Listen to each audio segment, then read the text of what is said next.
I want to quickly address this comment na if hindi daw makikipagkita yung AFAM sa mga parents, sa mga pamilya, sa mga relatives, sa mga anak, hindi na ba daw seryoso?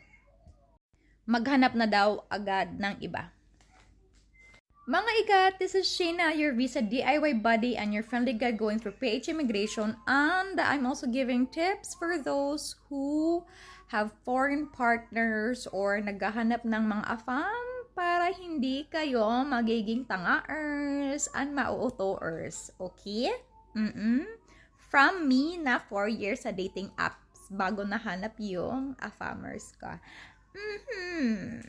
Igat, please, huwag niyong i-judge agad yung mga fam na ayaw muna ma-meet yung family mo, lalo na yung mga anak mo because mga seryoso din about dyan.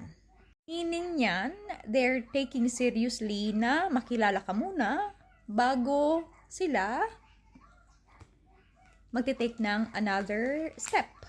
Who knows? Pag andyan na siya sa Pinas, then bigla-bigla sasabihin niya, oh, punta tayo dun sa family mo, oh, punta tadayon, oh. Ang Bisaya.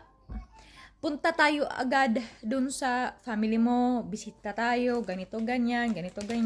And hindi din lahat sa kanila gusto makipag-usap because hiya pa sila or what. Sinasabi ko wag niyong i-judge because if ganyan ako, if ganyan yung iniisip ko before, if na-discourage agad ako, then hindi kami magkaka-mabutihan ni Afam. Hindi siya nakipagkita, pumunta talaga siya doon, pumunta kami doon sa lugar namin. Pero naiintindihan ko at kahit naman ako, ayoko kasi talaga na ipakilala if hindi ako sigurado. I always want to share this then kasi nga mahirap kasi. One, if ipapakilala nyo agad yung AFAM, and then, yung family mo, 'di ba? Gusto nila yung AFAM. Yung family mo, maghahanap kung nasan na si AFAM, tapos bigla-bigla, maghihiwalay kayo. Masasaktan din yan. Mag-e-expect yan na, oo, ganito, ganyan. Tapos, may iba din, mukhang pera, hihingian bigla-bigla yung AFAM mo. Yung iba din, aahasin. Ang daming reason bakit na naglalagay ako ng boundary. Okay?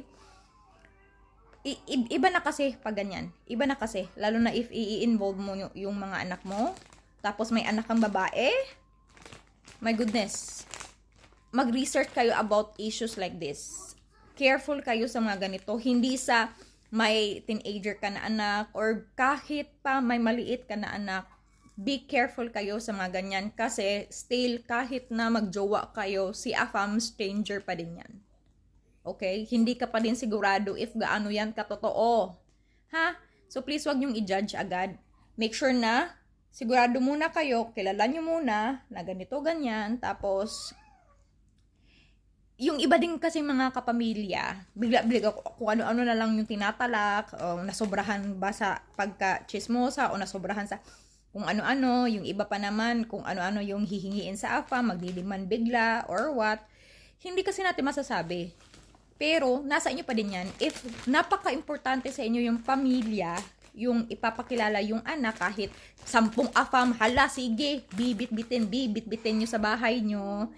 Kasi nga, tapos gusto nyong, di ba, ipakita na may AFAM kayo, or what. Basta careful kayo. For me lang, ayoko talagang ako yung ayaw. Ayoko talagang idamay, especially yung anak ko. Kasi niya, sweet siya, tapos ayoko masaktan yung anak ko if hindi mag-work out. Okay? Ayoko nang ganun. Ayoko yung nakikita din ng anak ko na umiiyak ako pag nasasaktan ako or di ba maghihiwalay kami or what. So inaano ko talaga, inuunti-unti ko, gusto ko muna talagang makilala before ako okay, say yes na, okay, sige, punta tayo doon, ipapakilala kita, ganun. So, may iba ding AFAM na hindi nga masyadong social and gusto lang nila ikaw yung kausap. Which, mas gusto ko din. Kasi nga, if masobrahan sa pagka-friendly yung afam nyo. Mahilig makipag-chismis din. Alam mo na, mga Pinoy, mga Pinay, kung ano-ano yung mga pinagsasabi, then, magiging ano din yung relasyon nyo yan. Magiging magulo. Okay? Bakit ko nasabi? May jowa din akong ganyan before. Bigla ka na lang iiwanan. Imbis kayo magkasama, bigla nawawala. Okay?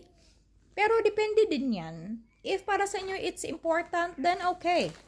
Para sa akin lang, get to know him first talaga. Importante na kayo muna yung magbabanding, susulitin nyo muna yung time, tapos baka later on, bibisita siya ulit, okay, that's the time na pwede mo na siyang dalhin, ganun. Huwag nyo muna biglain. Kasi sayang, 'di ba? May matino pa ding afam na ganyan. Pag sasabihin nila na ganito yung gusto nila, and then if ayaw mo, then say no. Huwag ka ding oo ng oo, just because gusto mo na magustuhan ka. If ayaw mo talaga na ganyan, gusto mo talagang ipakilala, then sabihin mo. Huwag kang yes ng yes ng yes ng yes. Tapos bigla-bigla nagagalit ka. Nako. O galing Pinay din yan. Magpakatotoo nga kasi. Ha? Ganun lang. Have a good day.